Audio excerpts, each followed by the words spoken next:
This is Kyle Martin Paintings.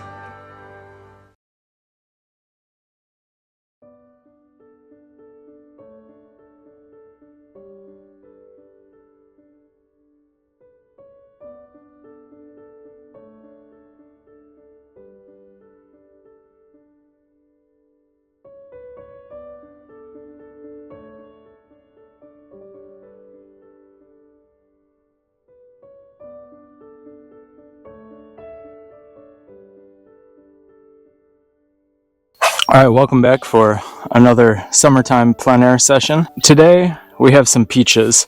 When we were in Door County, I was able to get that little container that the peaches came in.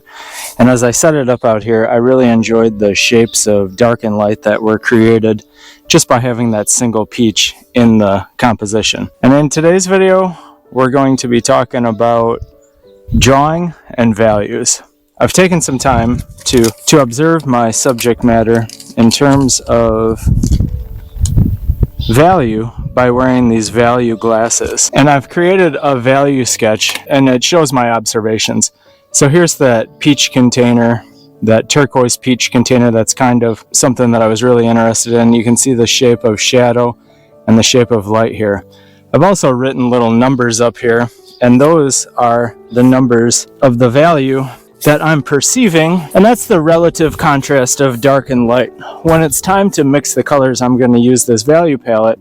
For instance, the hydrangea behind the picture, the lit up piece of the hydrangea, the lit up side of the hydrangea I've noted as a 10% value, so that 1 means 10. The shadows on the table are a 70% value according to what I observed when I was looking through the value glasses, and I have a 70% value here. So I'll check my values according to what I see when I get to that point. But before I get started with that, I'm going to show you exactly how I draw on the canvas. This is a complicated scene, and I'm going to be using a proportional divider. First of all, here's the canvas that I'm working on. It's a canvas that I've toned, and it's a pink canvas. A toned canvas is nice to work on because you don't ever feel like you have to cover up your strokes and get rid of the white. When you work on a toned canvas, if you're using the direct painting method, it's kind of nice. I'm going to let my brush strokes show, and by using that toned canvas, I'll be able to let my brush strokes show, and I won't have to worry about, covering up the white of the canvas. So this proportional divider is an interesting tool. So I'm measuring one of these squares. I can measure the 20% square here, and I have it set right now to a 1:3 ratio. See how if I measure one square on the smaller side, I'll measure things from the still life here, and then I'll bring them over to the canvas here, so I can make things bigger proportionally by using this tool. I took a second and I looked at the still life, and I looked at the sketch that I made, and I decided that I'm going to use a double sight size ratio for this still life. So what does that mean? What it means is I'm going to measure using this side. This is 1 unit of measure here, is going to make it on the other end a double unit of measure. So that's going to be helpful in getting a very accurate drawing to start with. I want to have accurate results in my painting today, and I'm going to work on this painting for 2 sessions. I want accurate results. I'm going to work on the painting for 2 sessions, and by using a proportional divider, it's going to give me an accurate drawing to start with. The proportional divider can give very accurate results. I have a video on using the proportional divider. I'm going to start the drawing process. I'm squeezing out a little bit of this oil of spike lavender onto the palette. I'm getting some paint onto the palette that is very fluid. I'm going to draw on the canvas just using thinned oil paint for today's video. Alright, so I know that based on my sketch that I want the top of the picture to be here, and the bottom of the picture is going to be right there. If you are struggling with your drawing, using a proportional divider, it can help you to get more accurate results with your drawing. Not only am I using the proportional divider, but the back of the brush, I can, as I said, I'm using a double unit of measure with the divider, but I can also supplement those measures with the back of my brush. So if I measure something in space, I can just double it up by using my brush. Using my brush as a measuring tool and also the proportional divider, doing both of those things, I am hopefully setting myself up for accuracy in my drawing. If I'm measuring the picture in space, from my vantage point, it's this tall. And now on the canvas, I remeasure it and it is that tall. So any measurement that I find on my subject matter, I'm just doubling up onto the canvas. Why am I doubling it up? It would be way too small if I was just using a single unit of measure. If it was a one-to-one relationship, it'd be easier to do, but instead of being a 16 by 20 canvas, that would be a 8 by 10 inch canvas. Do you see what I mean? 16 is the height of the canvas, and 20 is the width of the canvas. If I was to cut the measurement of 16 in half, that would be 8, so I would have 8 inches tall. And anytime I want to get that most accurate measurement, all I have to do is go back and dive into using the proportional divider. Like for the lip of this cup, I started to feel like, well, I'm not exactly being 100% accurate with my brush. That's what the proportional divider is here for. It's a fun tool to use. It's fun to get accurate results.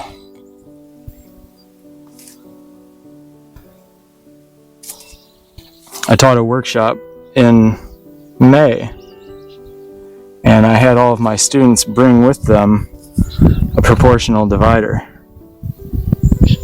And we did a lot of exercises getting used to using that proportional divider. And I think that they liked it. I think everybody saw the value in using it.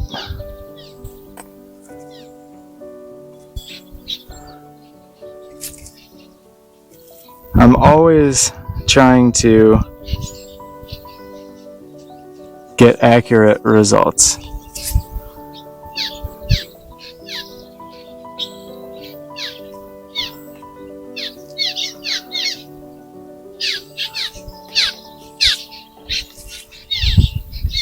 So I'm kind of double and triple measuring exactly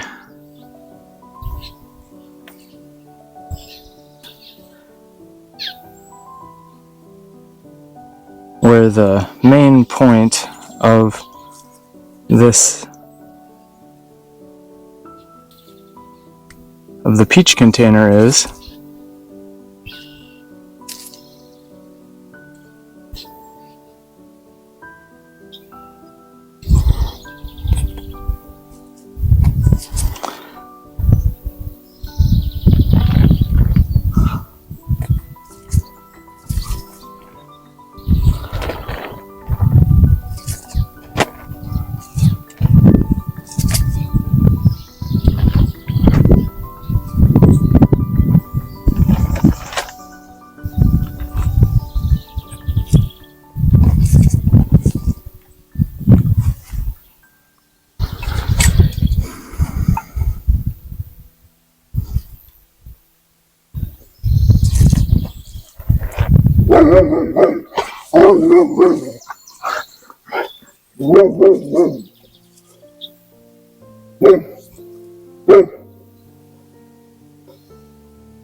I'm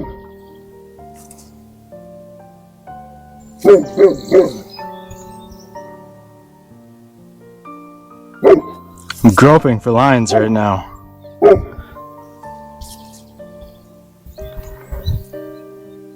I'm using my brush,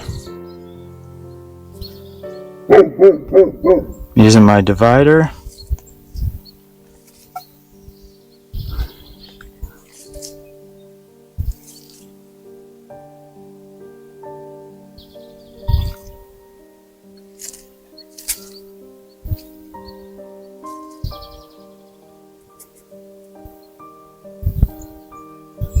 I'm doing a lot of measuring.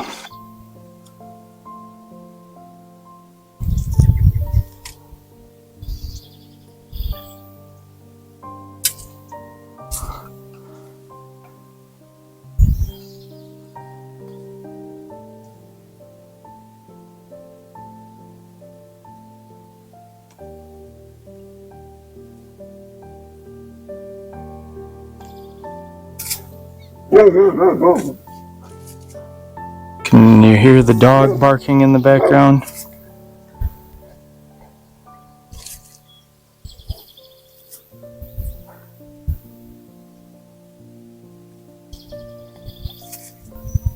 I went to Viking Village and bought these peaches this morning.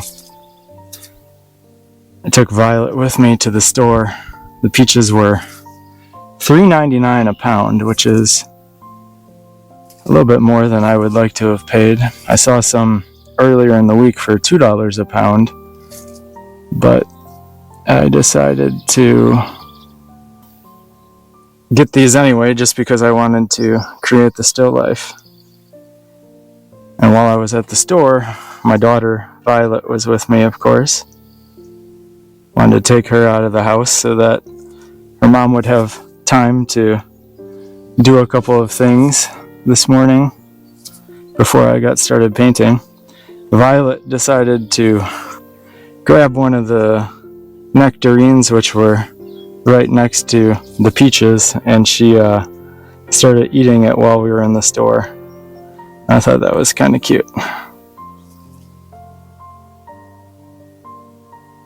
So Violet got a nectarine and her daddy got his peaches.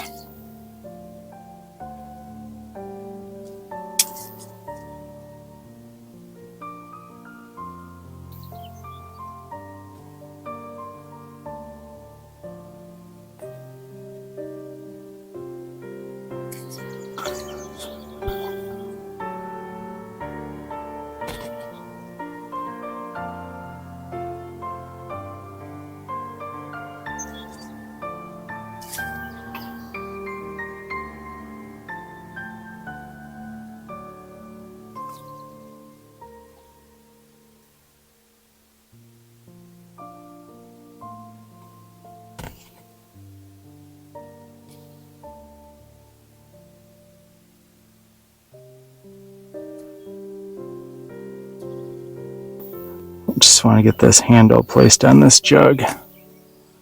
I'm thinking at this point that I'm not going to redo the composition at all, so I can bring some of these shapes closer to what they should be.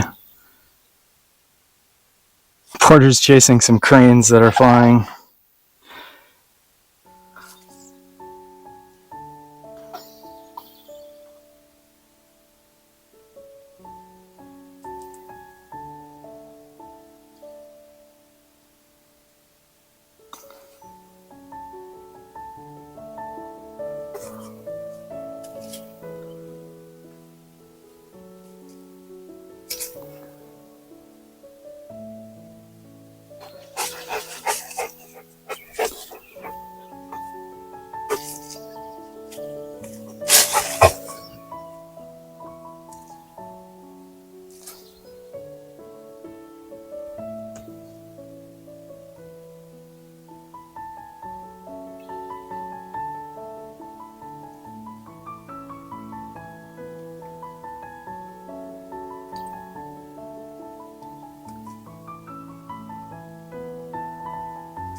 The painter Rose Franson said, "You can measure your way out of everything.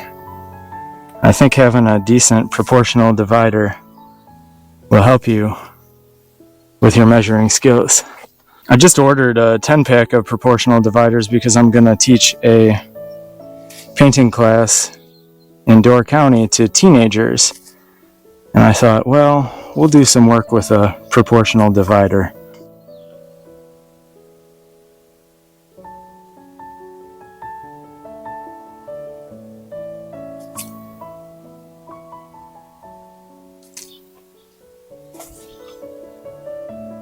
Stepping back for a second, I think I'm getting some results that are semi-accurate, and I'm definitely warming myself up for the painting session today. By doing this, you just start to feel all this wonderful anticipation and this wonderful feeling of all the good that's going to come in the painting session. So to me, that's kind of exciting.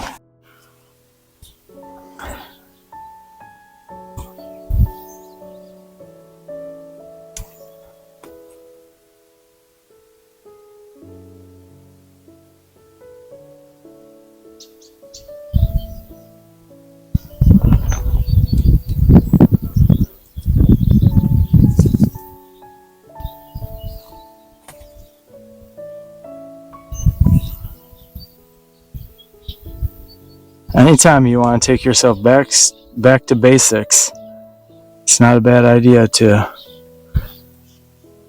pull out your proportional divider and sketch in that way. The three things that I'm always thinking about when I'm painting are drawing. I want to have a good drawing. I want to have a accurate drawing. That's what we're doing here. I want to have good values. I want to create the light. The way that you create the light in a painting is through your use of values. Okay? That relationship of dark and light. The way that the light and dark contrast each other. So when I start mixing my colors, I'm going to do so using this value palette, which is going to guide my color mixtures. I also want to think about the color, of course. The color is my main concern. I have to have a good drawing, and I have to have good values in order to create good color. They say value does all the work and color does all the credit. And I think that that's true. If you have a good drawing and you have good values, I think you're setting yourself up for a good display of color.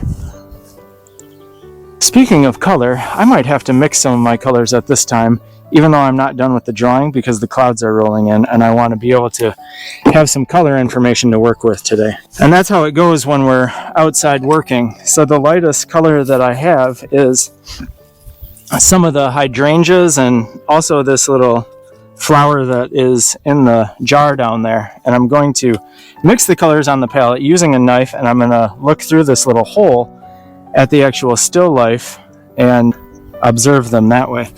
So this is too dark, and I'm after a 10% value, so that what that means is I'm after something right here on the value palette. So that's a little bit dark.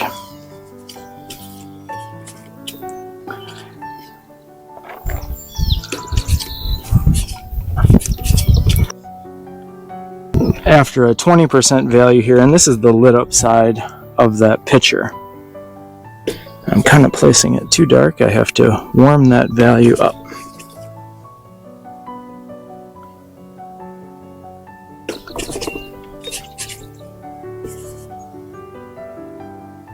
I'm going to be working on this for 2 days, so if I can place things just a little bit warmer than what I'm sensing them to be, I think I'll be okay, because I will be able to come back in the next painting session and kind of work on top of what I've done and maybe cool some of those things down a little bit. Now I'm after a 30% value for the tabletop.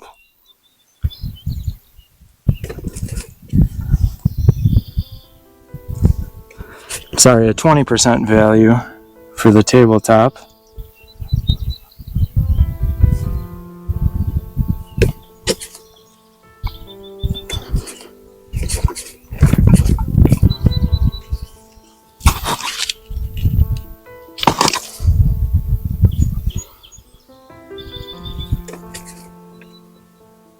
Okay, that's going to work for that. Some of the very, very, very light bits on the peaches are almost a greenish yellow color, and so that is a 10% value. I'm just going to mix up some 10% value here to indicate those. Anytime you add a little bit of phthalo green to some lemon yellow, it immediately goes way too green, so you got to hold back on that. It's one of the reasons I like to play around with the phthalo green, is because it's such a strong mixer. It's a very bold person. Also, some of the lit up parts of the orange bits of the peaches are about a 20% value. Boy, that is a beautiful color.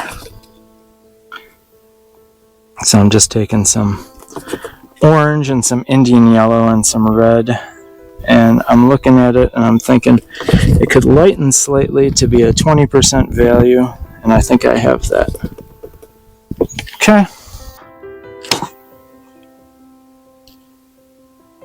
These peaches have just beautiful colors present in them. The shadow sides of the peaches are probably, there's some 40% information, and then there's some 70% information. So for the 40%, I'm taking some raw umber and some cadmium red and mixing that together. Boy, that's cooler than that. So I'm going to take quinacridone magenta. I'm after a 50% value. I'm at 50, and I think that I could even add just a little bit of violet to it. So I'm just mixing the whole works together. I'm right at 50%. A little bit more cadmium red.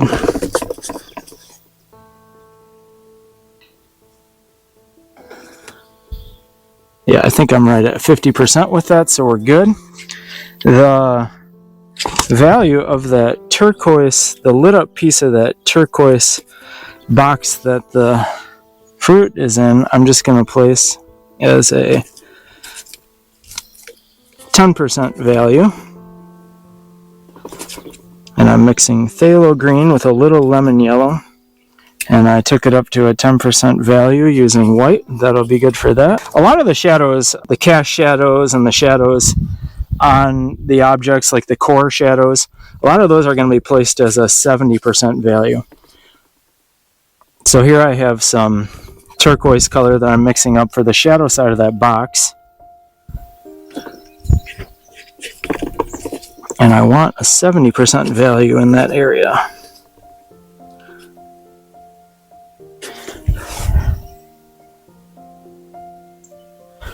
Needs to be more ultramarine.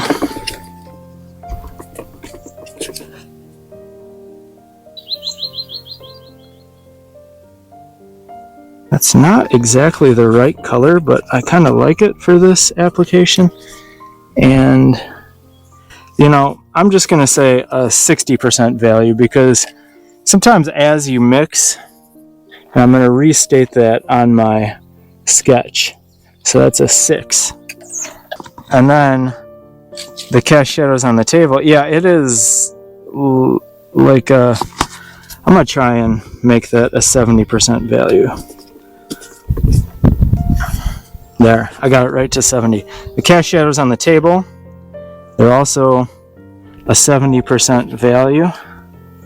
So let me get that started. They're very warm, but they have some purple in them. Just as I held my brush up, I had burnt sienna and Indian yellow on the knife, and I held it up and I realized, wow, that's way too warm. They're much cooler than that.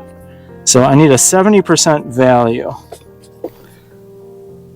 And I can add a lot of color when I come back and I mix into this tomorrow. Boy, I think this might be the perfect color for that. And it's a 70% value, so we're doing good there.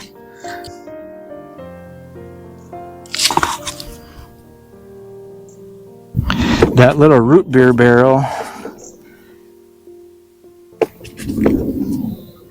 has many different values. I'm just mixing up a 70% value. That's going to be a part of that. And then I want to mix up, these peaches have such a beautiful violet color, and it's about a 70% value. I am using my value palette to keep myself honest with my values. I've said the word 70% value many times. The reason is that a lot of the darks that I am placing on my painting are all a 70% value. By consolidating the darks and not using a 60, a 70, a 80, and a 90 for all these darks that I've mixed, I'm going to have a stronger graphic impact.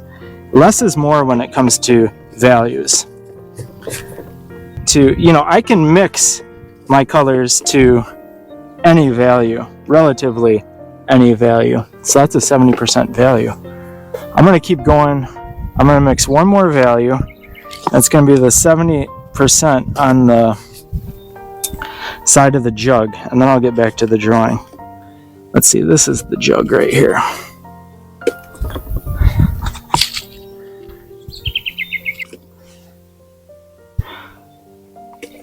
By no means am I mixing every single color that I'm going to be using here. This is a complex painting situation. Okay? There's a lot going on in this painting. I'm just mixing some values.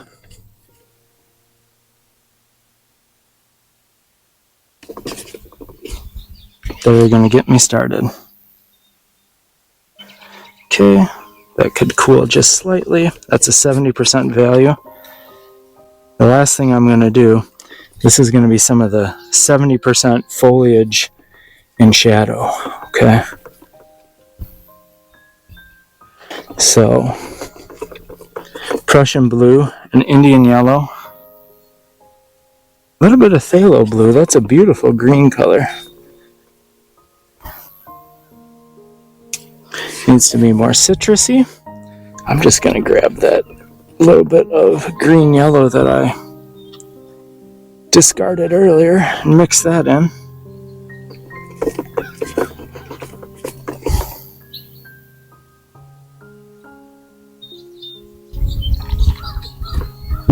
It's got to lighten slightly to be a 70% value. It's taking a touch of white. I don't want to add too much white. The minute I start adding too much white. Okay, now I'm at a 70% value with that. I need a 40% value for the shadow side of my hydrangeas. Yellow ochre right out of the tube is a lot of times a 40% value.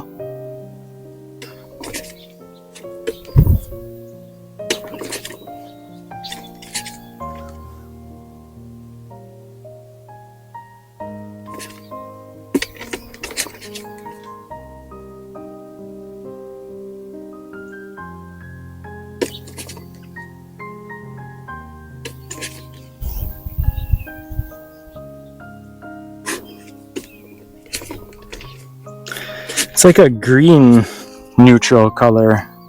And then tomorrow I'm going to add some violet on top of that. It's going to be a lot of fun to do. All these colors are so iridescent because we're painting directly from life. It's like there's a rainbow of color imposed all over this composition. And that's going to work for that. I'm going to keep going with the drawing. So,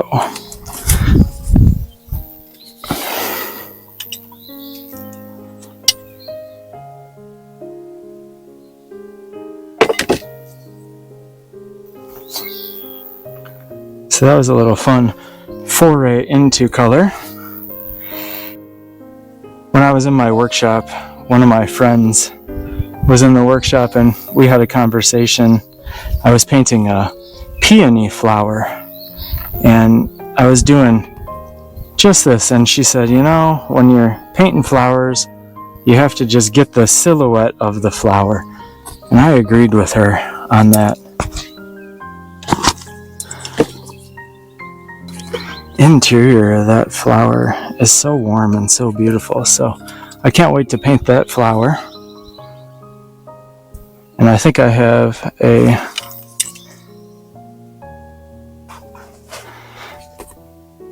decent indication of the shape of that flower, at least enough to get started from. One thing that I admire about the work of Henry Henchy is that he's such a wonderful colorist. His color is second to none, but he's also a fantastic draftsman. So, as I'm seeing these little leaves on the side of that rose, I'm just taking the time and I'm just going to put them in just as I see them. And I'm going to be thinking about using good draftsmanship, just like the wonderful painter Henry Henchy.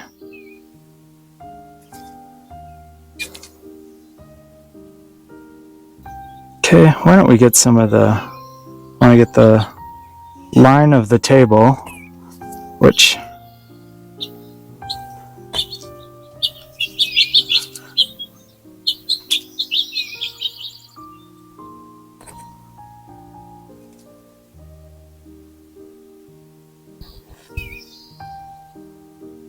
it kind of acts as the horizon line for the painting, right?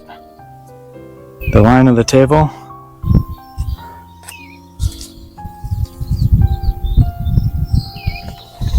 Okay, that's the line of the table. Now back to it. It's not going to be long, and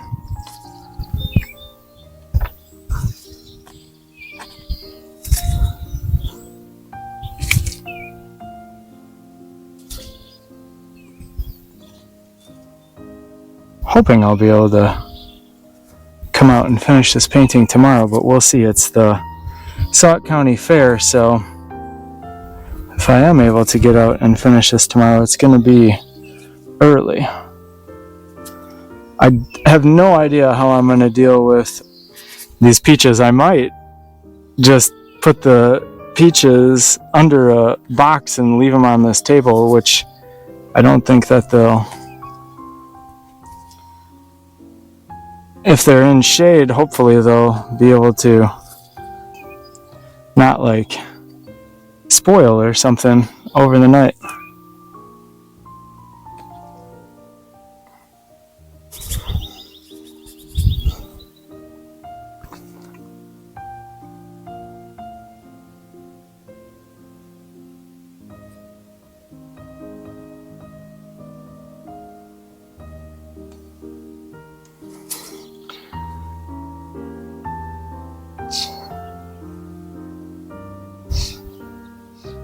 It's been so hot out these past few days, but today it's kind of cooler, in the morning at least. Had a lot of rain this summer. Don't like that because we're in danger of flooding here at the farm.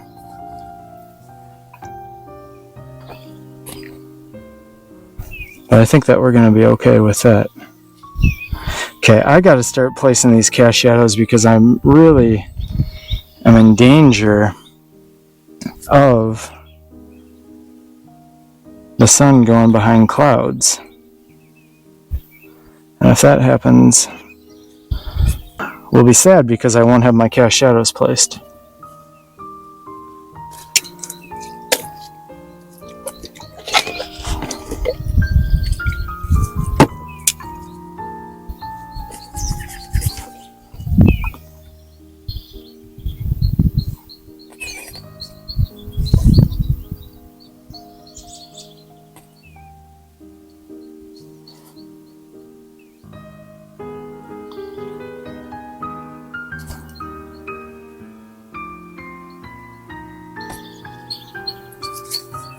Love the smell of this spike lavender oil.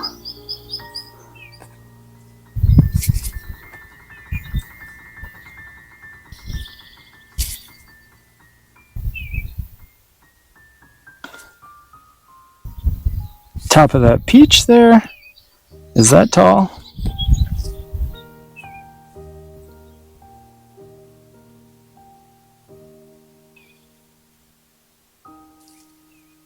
The width of the peach in that box, is that wide?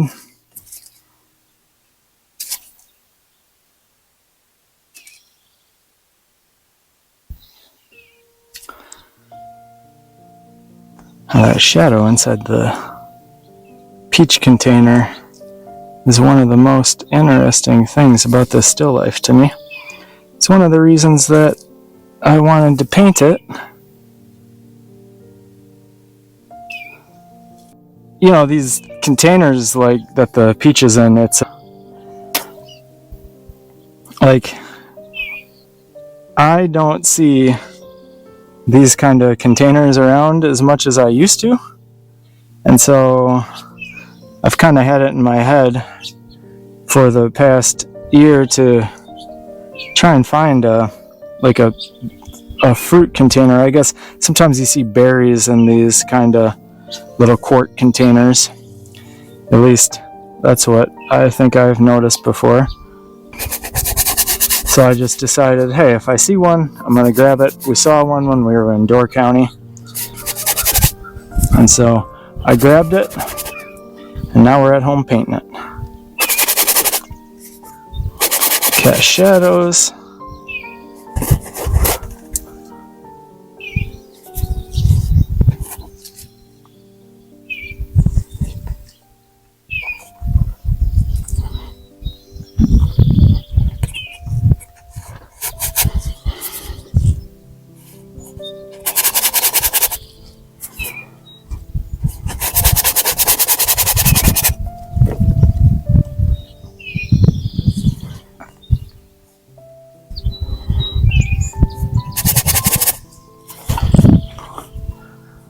Setting the pattern of dark and light.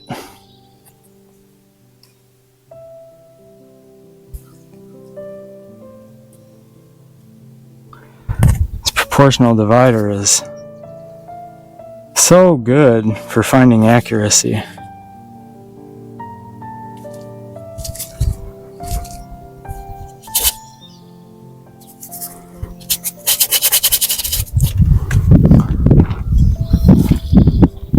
So we've been working for probably 45 minutes now.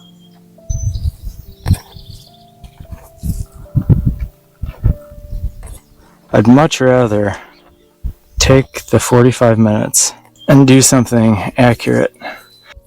I'm going to write 10 a.m. on the side of the canvas. And what that's going to tell me is that at 10 a.m. is that's where the shadows are in this position, right? So I'm interested in capturing the light that I'm perceiving out here, and I can see that the light is right at 10 a.m.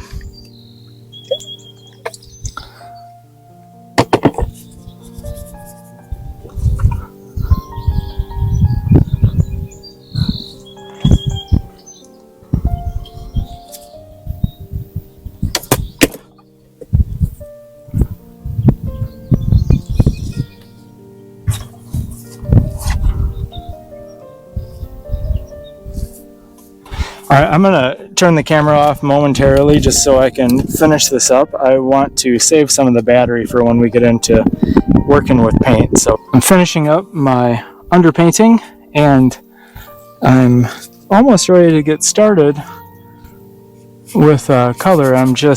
So some of these objects are just too bright and too brilliant, and if I was going to use the blue to underpaint, it just would kill the color. You know, the minute that the blue is a great color for the underpainting, but not for everything. So, like the interior, like this flower, is just so It's glowing warm. So let's get started with working on this painting. Now I'm going to grab a decent sized brush. This is my favorite brush. It's a size 16. And I'm going to start out by squeezing out some medium. So I've got some medium.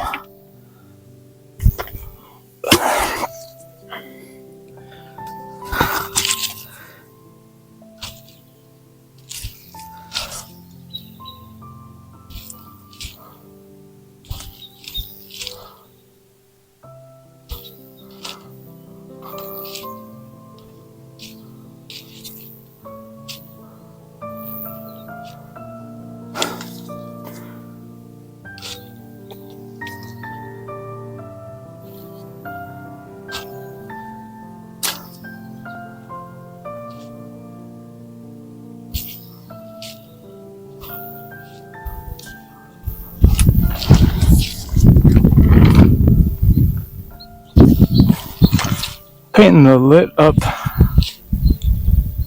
sides of these peaches. And I'm thinking, I'm wearing my value glasses. Anywhere I can see the lit up part of the peach, I'm putting it in with this color. Because I'm wearing these value glasses, these red lens glasses, I can specifically see areas of light and of shadow on the peaches.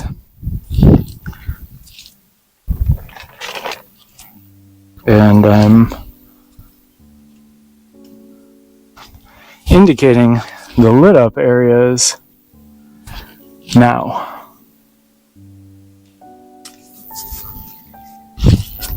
Okay, now I have kind of that halftone color that every round object has a lit side, a shadow side, and then a halftone. And this is going to be my halftone that I start in, that I place for today. The halftone is where the light is grazing across the form. It's being touched by light, but barely. The light is just grazing across it. And of course, in your mind, you can think about that. You can think on a round object like this, the light, there has to be a halftone in order to make it appear round.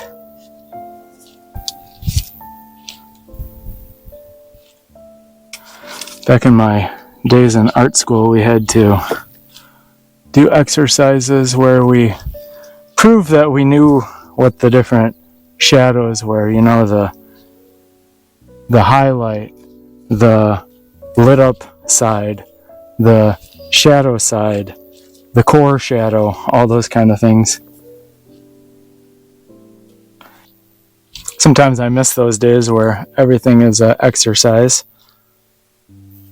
But in my world today, I get to put all those exercises that I used to do into practice, which is, I guess, more fun.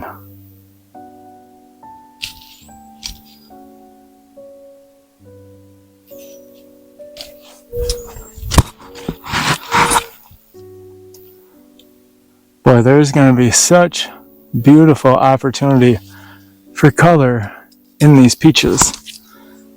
And that's going to happen, a lot of that's going to happen tomorrow. I picked the fuzzy peaches, you know. These have that kind of purple cast to the fuzz that's on them. And when tomorrow comes and I get to paint that, I'm going to be excited to do so.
I like that blue underpainting on situations like this. I can let some of it exist. It's just sort of, it adds to the excitement, I think. At least my excitement while painting it.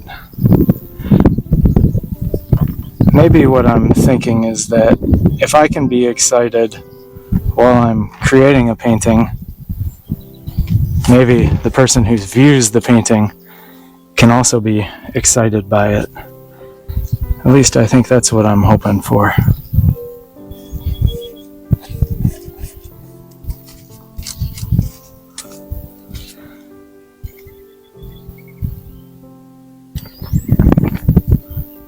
Let's get these cast shadows placed.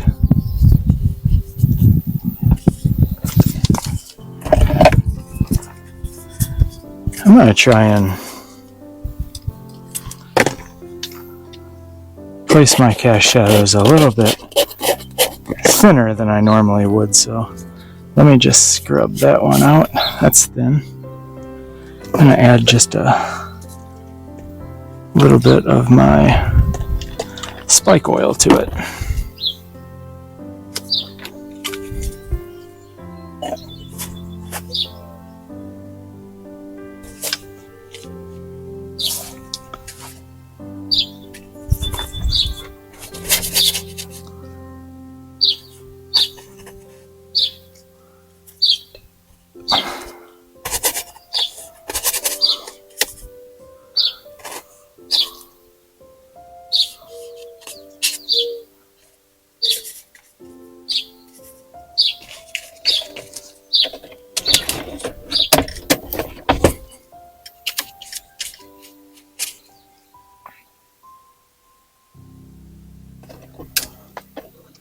This clamp is just keeping the painting on the easel.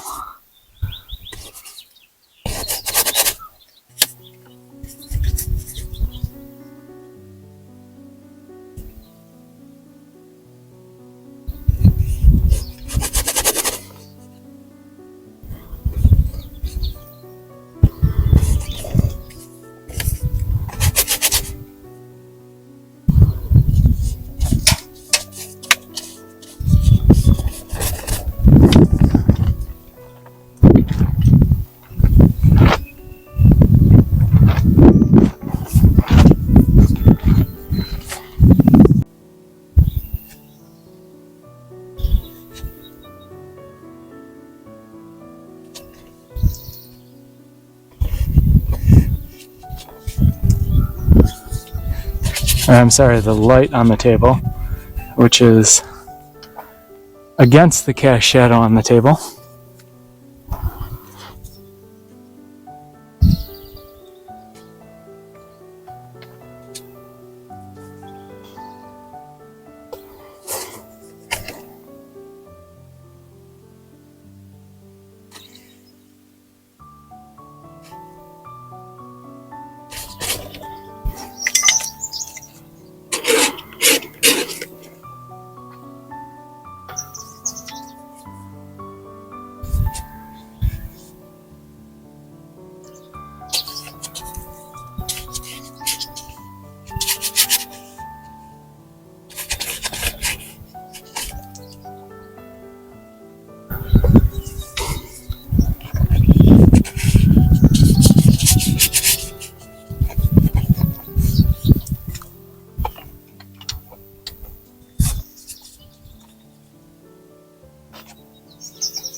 Let's barge through this flower.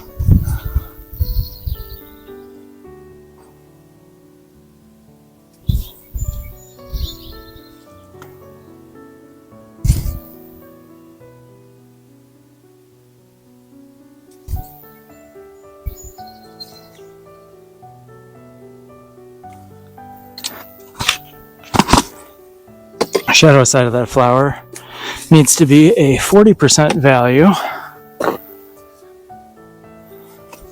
And it looks to me like it's a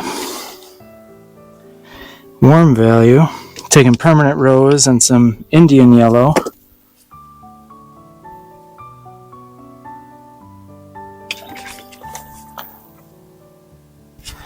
Got it at about the value that I want.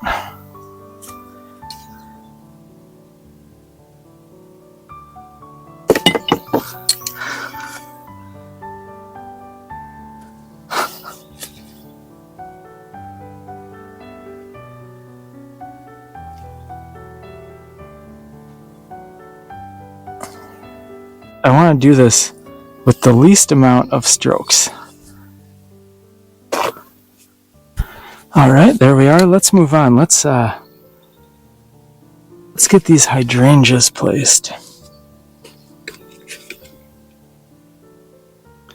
The lit up pieces of the hydrangeas I know are a 10% value. In order to make them a 10% value, I actually have to mix the color darker than I'm perceiving it. The reason being that the local color of the hydrangeas, while it is a very luminous, beautiful cream color, is the value basically of white. Well, I want it to be a 10% value just because then I get more color into it. If I was to use pure white, I'm going to draw a lot of attention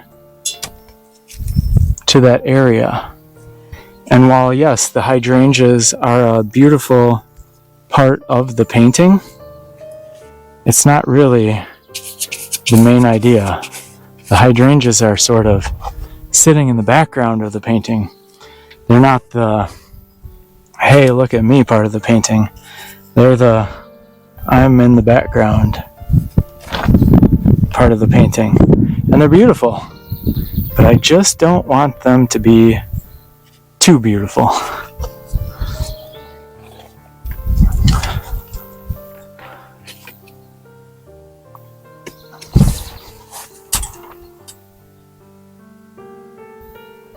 Okay, I'm going to turn the camera off for a little bit and I'll come back in once I finish up today's session. The battery on the camera will die and I want to be able to touch base with you once I finish this up. I'm starting to add some of that fuzzy feeling of the peaches, and I know that the camera might die, but if it does, just know that we've gotten to a good place with the still life. Well, we're hopefully by the end of the session, I should say, we're going to be getting to a good place with the still life. And I've got a lot of the canvas covered. I do want to just, what I'm doing is just taking time to rework my way through, especially on these peaches, while I have a little bit of time and a little bit of light left. I've been working for about an hour and 20 minutes now. I could leave it as it is, but I'm going to just try to get myself in a place so that I can come in tomorrow and really finish this painting up.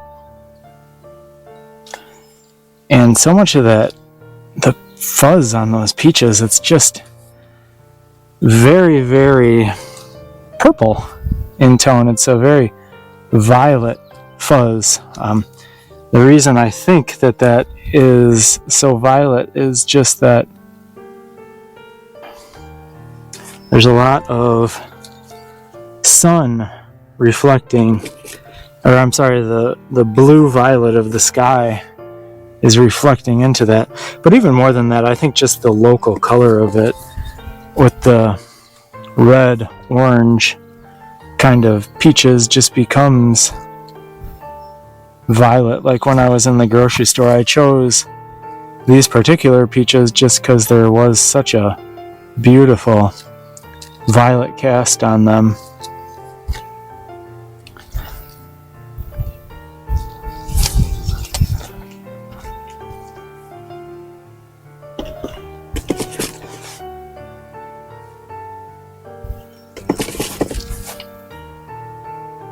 What a treat to have peaches.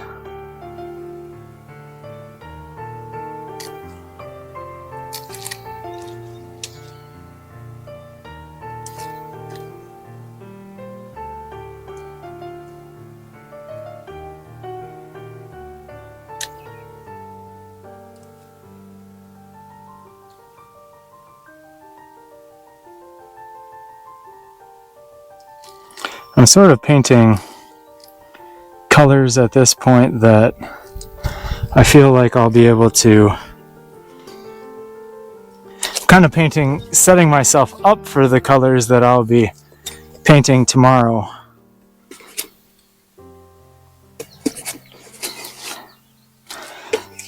So I'm actually painting this fuzzy bit of the peaches slightly darker than it'll be when I come back in and restate it.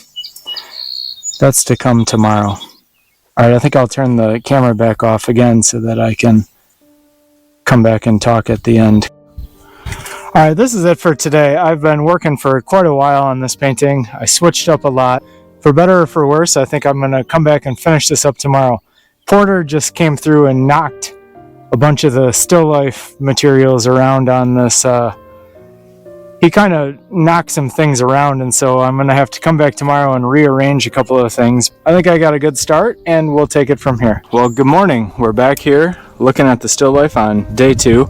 And yesterday, when I was putting the still life away, I took a look at it, and I wasn't very pleased with it. I've kind of gone through every emotion when it comes to this painting. I felt good about it yesterday, and then I realized that a lot of things were off about it. I had it sitting in the car when I went skateboarding yesterday afternoon. I didn't think I was going to continue with this painting, but when I skateboarded and I came back in the car, my emotion was raised.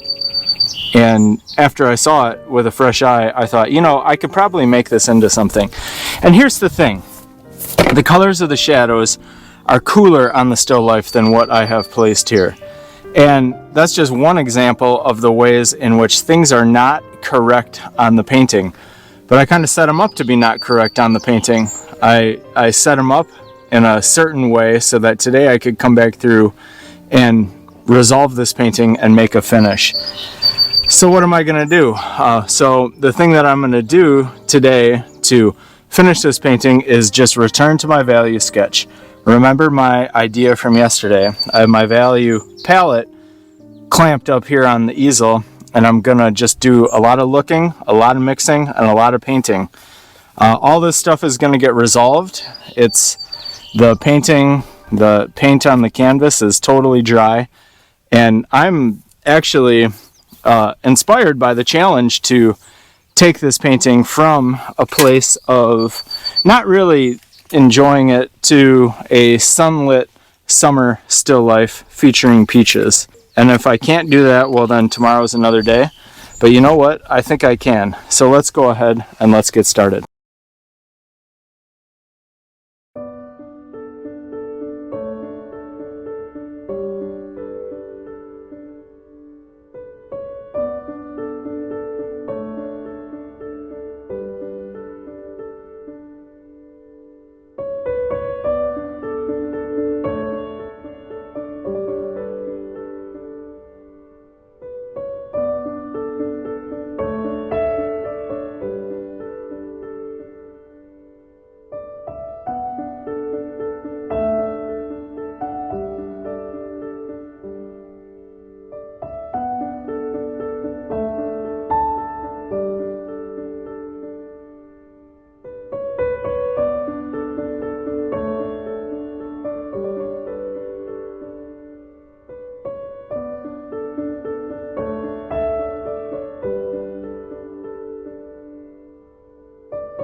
Well, this is the place that I'm taking the painting to today.